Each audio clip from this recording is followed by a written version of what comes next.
Periodontology Case Study by Perio Gutierrez. The patient, Miss Jane. Miss Jane is a 44-year-old Hispanic female who works as a physical education teacher for young children. She likes to eat out with her husband and kids on the weekends.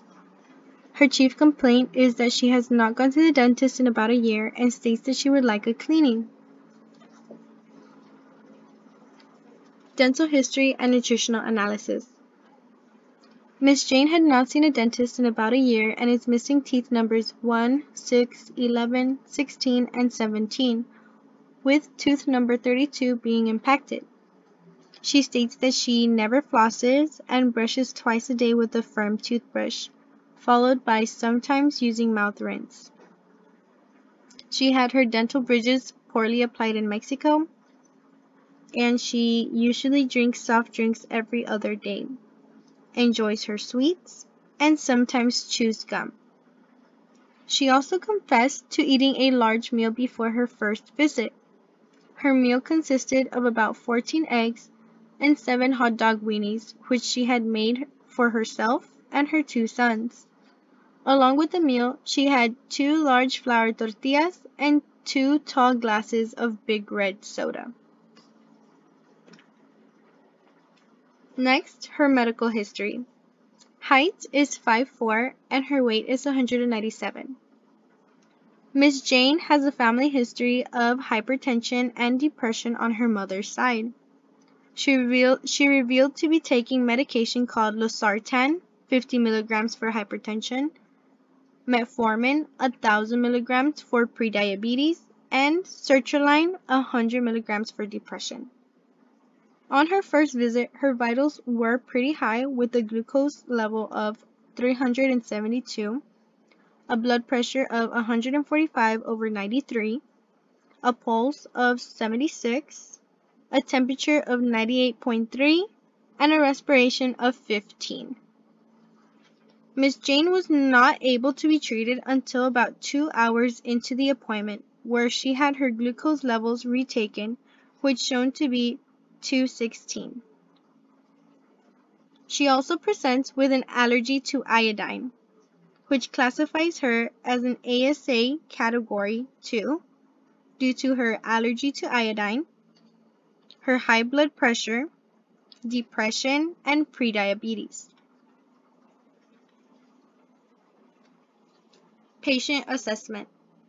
On her extraoral exam, Miss Jane's TMJ had clicking and popping when moving her jaw side to side. She said there was no pain associated with it. She also had bilateral, slightly swollen submandibular lymph nodes due to allergies. In her intraoral exam, she presents with bilateral linea alba, a bilateral cheek bite, and, as Miss Human called it, a flick of fibrata, located on the maxillary labial foramen.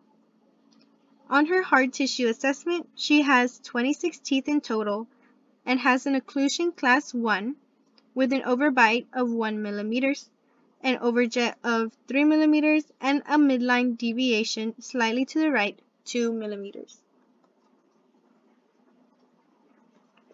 Gingival description.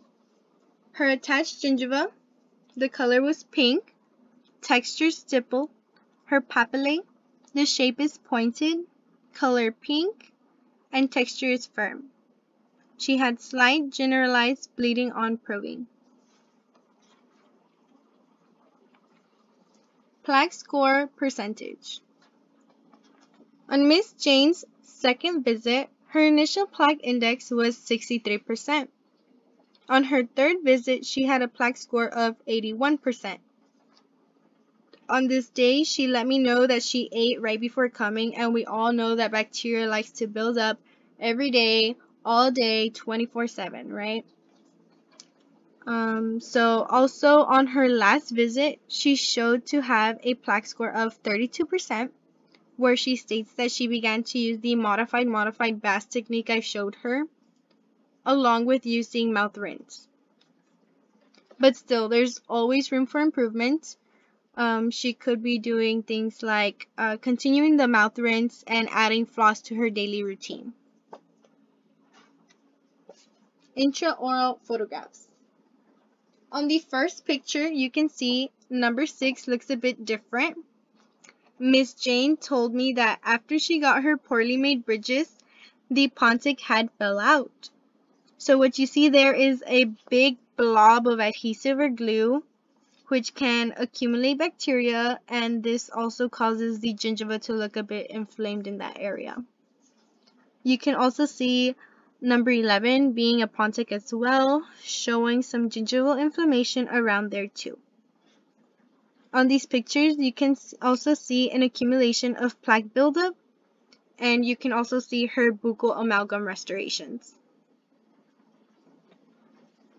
Next, we have her maxillary arch, which shows her bridges and how the adhesive is placed on all 3 teeth, making it impossible for her to go in there and floss, even with the floss threader.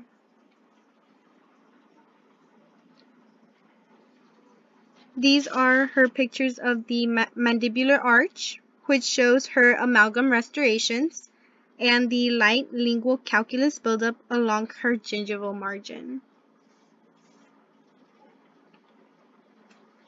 Radiographic summary.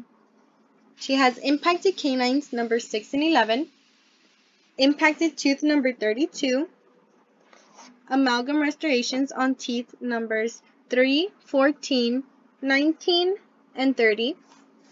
She has bridges placed on numbers 5, 6, and 7, and on 10, 11, and 12.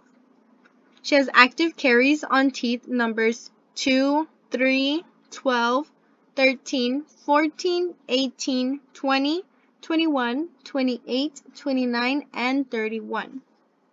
She has a slight horizontal bone loss around her anterior teeth and slight vertical bone loss around her posterior teeth. Her diagnosis is a stage 1 generalized with a stage 2 localized posterior with a calculus type 1. Treatment plan. Risk assessment. Self-care evaluation. The patient never flosses, enjoys sweets and sodas often, and uses a firm toothbrush and states that she brushes twice a day. Her camera is at a moderate risk because of her diet. She drinks soda often as well as eats sweets and does not floss or use mouthwash regularly. Her perio exam, she is a calculus type 1, has pocket depth of 1 to 6 millimeters, and has recession on teeth numbers 5, 12, 20, 21, and 28, along with active caries. Her diet practices, the patient confessed to eating a big portion of food paired with 2 glasses of soda. Her glucose was pretty high the first visit. After that, there was improvement, but it could be better.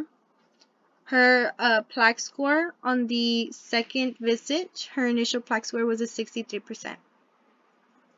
Implementation, OHI, is to reduce plaque and caries, nutritional counseling for diet and caries prevention, blood glucose test for her prediabetes, a prophylaxis adult to hand scale in the removal of plaque and calculus, deep plaque and polish with a prophy angle and prophy paste, and a topical application of fluoride varnish for remineralization and strengthening of the teeth and caries prevention. Also a recall every 6 months. Referrals to a general dentist for preventative measures, a prosthodontist for the repair of her bridges, and an oral surgeon if she decides to remove her impacted canines and 3rd molar.